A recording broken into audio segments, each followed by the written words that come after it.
তারেক রহমানকে সমর্থন জানিয়ে প্রার্থিতা প্রত্যাহার করেছেন ঢাকা ১৭ আসনের ৫ প্রার্থী।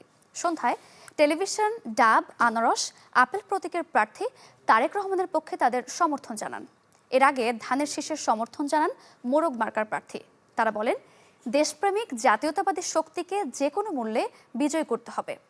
একটি ৭১-এর পরাজিত শক্তি নতুন করে চক্রান্ত শুরু করেছে, তাই ভুল ত্রুটি শুধরে তারেক রহমানের পক্ষে ভোট চান তারা। Walton switch, stylish and elegant. যারা আমাকে ডাব মার্কায় ভোট দিতে চেয়েছেন তারা ধানের শীষে ভোট দিলে আমাকে ভোট দেওয়া হবে। দেশপ্রেমিক জাতীয়তাবাদী শক্তিকে এই মুহূর্তে নির্বাচনে জয়লাভ করাতেই হবে, কারণ আমাদের দেশের যে সাম্প্রদায়িক শক্তি 71-এর যে শক্তি তারা এখন মাথাচাড়া দিয়ে উঠছে। ভোট যেটা হবে সেটা যাতে আমরা চাই সুষ্ঠু একটা ভোট হবে, নিরপেক্ষ ভোট যাতে মানুষ দিতে পারে, সেটার জন্য যা যা দরকার নির্বাচন কমিশন সেই ব্যবস্থা গ্রহণ করবে।